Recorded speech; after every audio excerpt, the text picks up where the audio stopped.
Students, जब हम analysis कर रहे हैं तो बहुत सारे वेरिएबल हमें अपनी रिक्वायरमेंट के लिए डेवलप करने पड़ते हैं, उन वेरिएबल की मदद से जो कि हमें डेटा फील्ड में, डेटाबेस में मौजूद है। उन वेरिएबल्स को हम कैसे डेवलप करेंगे, ये इस पर्टिकुलर सेशन का फोकल पॉइंट है। तो आइए हम कंप्यूटर की स्क्रीन पे चलते हैं और देखते हैं कि टैब्ल्यू हमें कौन कौन से फंक्शंस प्रोवाइड करता है, कहाँ से हम डिफरेंट वेरिएबल डेवलप करेंगे और फिर हम उनको यूज़ कैसे करेंगे।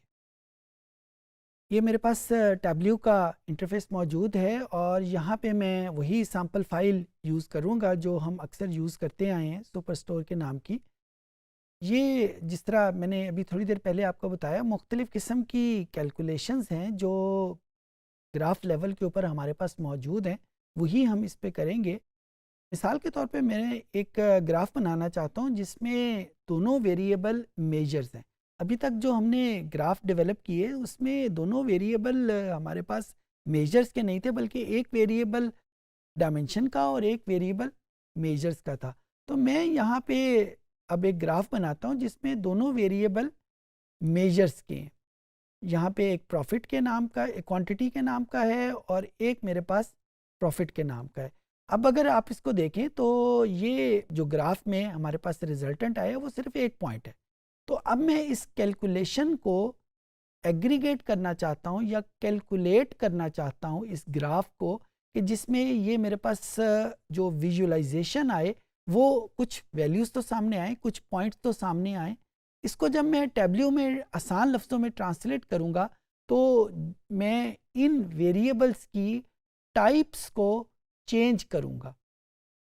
जिस तरह एक दफ़ा पहले भी डिस्कस किया था कि टैब्ल्यू में एक एडिड एडवांटेज मौजूद है कि एक वेरिएबल ओरिजिनली शायद क्वालिटेटिव हो, लेकिन हम टैब्ल्यू में एनालिसिस के वक़्त उसका रोल क्वांटिटेटिव बना लें। सिमिलरली अगर एक वेरिएबल इन ओरिजिनली क्वांटिटेटिव हो और हम एनालिसिस के वक़्त उसका रोल क्वालिटेटिव बना लें, दूसरे मानों में मैं डायमेंशन को एज ए मेजर डील करना शुरू कर दूं या मेजर को एज ए डायमेंशन डील करना शुरू कर दूं। ये दोनों वेरिएबल मेरे पास मेजर लेवल के हैं और इसका मुझे अंदाज़ा कैसे पता चला कि मैंने इस टूल टिप को क्लिक किया तो ये देखें ये कंटिन्यूस के ऊपर क्लिक हुआ हुआ है और दूसरा मेजर के ऊपर क्लिक हुआ हुआ है। अब मैं यहाँ पे इसको डायमेंशन पे क्लिक कर दिया। जो ही मैंने इसको डायमेंशन पे क्लिक किया तो आप ये देखें कि इस ग्राफ के ऊपर जो चीज़ें हैं वो चेंज हो गई। सिमिलरली जो अदर वेरिएबल है उसको भी मैं यही काम करूँगा कि उसको मेजर से डायमेंशन पे क्लिक कर दिया। यानी मैंने यहाँ पे जो मेरी नेचर ऑफ कैलकुलेशन है, जो लेवल ऑफ कैलकुलेशन है, उसको मैंने चेंज कर दिया। लेवल ऑफ कैलकुलेशन ओरिजिनली तो ये क्वांटिटेटिव के लिए था, लेकिन मैंने उसको अपनी रिक्वायरमेंट के लिए एक उसको कन्वर्ट कर दिया एक डायमेंशन में। अच्छा, इस ग्राफ का हमें फ़ायदा क्या होगा? इस ग्राफ का हमें ये बता रहा है कि क्वांटिटी की वैल्यू मेरे पास हॉरिजॉन्टल एक्सिस पे हैं, जो प्रॉफिट की वैल्यू मेरे पास वर्टिकल एक्सिस पे हैं। तो ये मुझे रिलेशनशिप बता रहा है कि जो जो क्वांटिटी की वैल्यू चेंज होती है, क्या प्रॉफिट की वैल्यू पे कोई फ़र्क पड़ता है? यहाँ पे अगर आप ये देखें कि अगर क्वांटिटी की वैल्यू 5 तक जाती हैं तो प्रॉफिट जो है वो चेंज हो रहा है। अब ये देखें, प्रॉफिट की वैल्यू बढ़ रही है, कम भी हो रही है और ये वैल्यू बढ़ रही है। लेकिन जो ही क्वांटिटी की वैल्यू 5 से ऊपर होती है, ये वैल्यू एकदम ड्रॉप होके नीचे चली जाती है। अब यहाँ पे आपके जहन में होगा कि ये जो इंटरप्रिटेशन मैंने की है ये तो ना ही इंक्रीजिंग की है ना ही डिक्रीजिंग की है, तो मुझे पता कैसे चलेगा कि क्वांटिटी और प्रॉफिट के दरमियान में जो रिलेशनशिप है, क्या वो जो लेवल ऑफ कैलकुलेशन है, क्या वो इंक्रीजिंग है या डिक्रीजिंग है? उसके लिए मैं किसी भी पॉइंट के ऊपर राइट क्लिक करूँगा और यहाँ पे मुझे ये ऑप्शन देगा ट्रेंड लाइन की। इस शो ट्रेंड लाइन को मैंने क्लिक किया और अब ये देखें कि एक लाइन मेरे सामने बनी हुई आ गई। ये लाइन मेरे पास किसी भी वैल्यू के ऊपर इसको क्लिक करूँगा तो ये लाइन मेरे पास बनी हुई आ जाएगी। इस लाइन को अगर मैं डबल क्लिक करूँगा तो ये मुझे कुछ और ऑप्शन भी प्रोवाइड करेगी, और उस ऑप्शन में जिस तरह इसका नाम जो है वो ये इक्वेशन हमारे सामने लिखी हुई आ गई।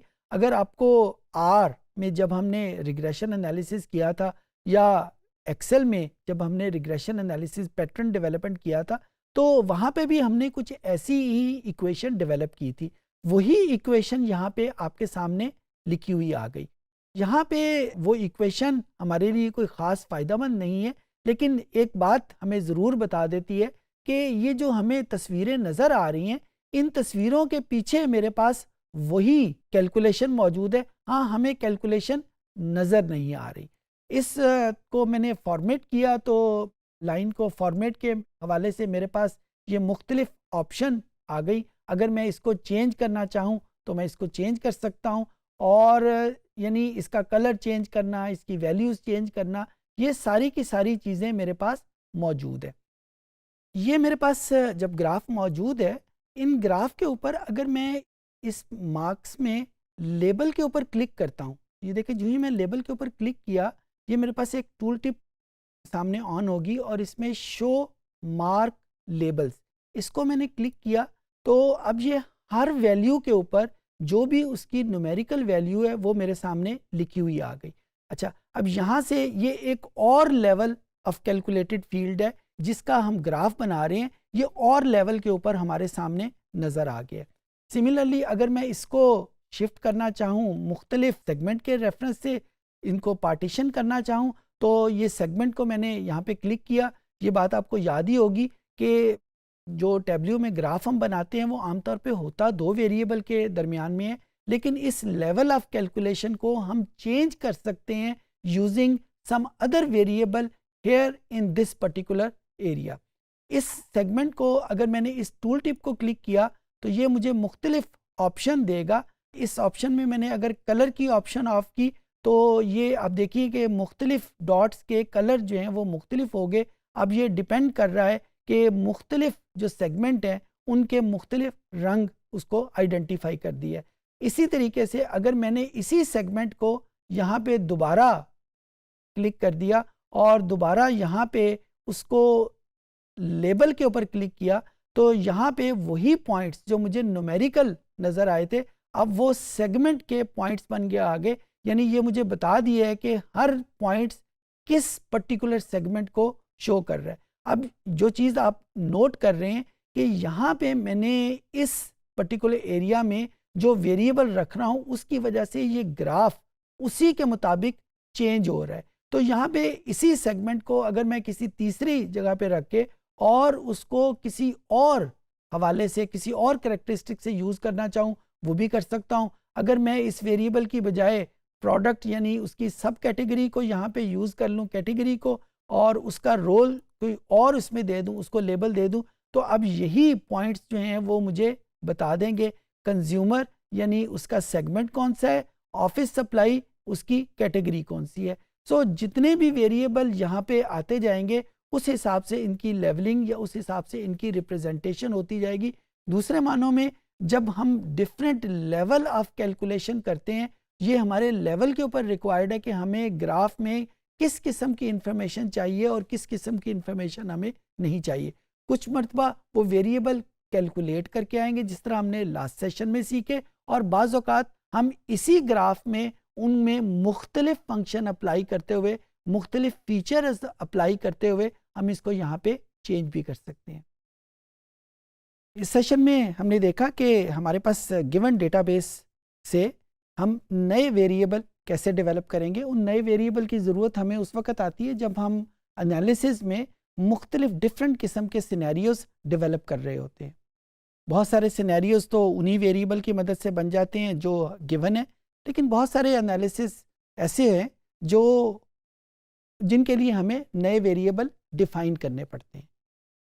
टैब्ल्यू में कहाँ से हम वेरिएबल डिफ़ाइन करते हैं, कैसे हम उनको यूज़ करते हैं, ये सारा हमने इस सेशन में सीखा। उम्मीद है आपको चीज़ें समझ आ गई होंगी।